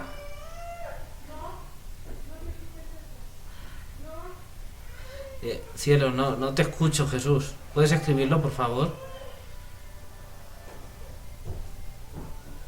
Bueno, mientras que Jesús me escribe la pregunta, lo que quería decir es que la idea es que el teorema de punto fijo te dice que bajo ciertas hipótesis, al ir iterando ese operador, esa sucesión converge, o quizás cierta subsucesión o lo que sea, obtienes una convergencia a un punto fijo de ese operador. ¿Bien? Y eso te demuestra la existencia, bajo ciertas condiciones también la unicidad, y además te da una forma de construir los aproximantes, un algoritmo que es iterando. La y0 la proponemos nosotros, sí, en principio sí. La opción inicial, ¿no? O la elección inicial, o de arranque. Bien, bueno, entonces ya con esto termino. Ajustando bien algunas cuestiones técnicas que aquí omitimos, por supuesto, se obtiene que esta sucesión converge en cierto espacio de funciones a la solución x de 2.7, pues ha de ser punto fijo de t, ¿bien? Y por lo tanto pues cumple la ecuación integral y por lo tanto el problema de valor inicial. Bien, bueno, ya termino este párrafo para no quedarme aquí. Este tipo de pruebas son constructivas, pues prueban la existencia y o unicidad de solución del problema construyéndola explícitamente. Bueno, no tan explícitamente, pero en el sentido de que se construye una sucesión de aproximantes, al menos se da una forma de construirlos, que se llaman iterantes de Picard y que convergen a la solución pedida. En este sentido, estas técnicas constituyen métodos analíticos, en contraposición a los numéricos, de resolución del problema de aproximación de las soluciones de problemas de valores iniciales. ¿Bien? Porque claro, al iterar yo parto de una función y0, me da y1, me da y2 y me están dando funciones. ¿Bien? Entonces de alguna manera pues yo estoy construyendo analíticamente los aproximantes a mi función. Entonces igual es un método de aproximación, pero es un método analítico. ¿Bien? Ok, bueno, pues de momento lo vamos a dejar aquí y seguimos el próximo día. No sé si tengan alguna pregunta.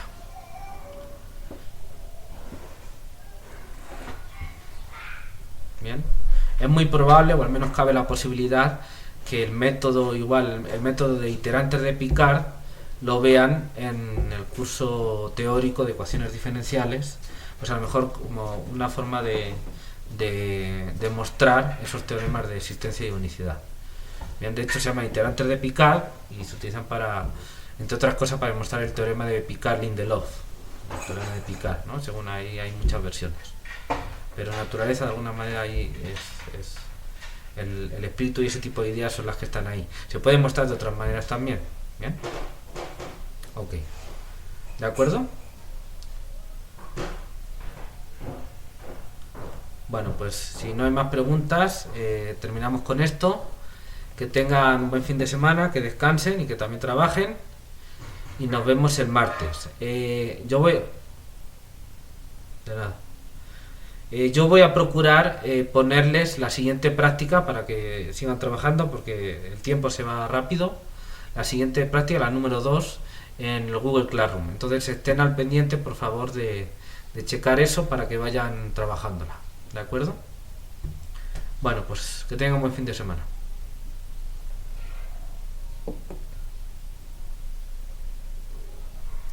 Sí, ustedes me escriben y yo cuando lo lea les contesto.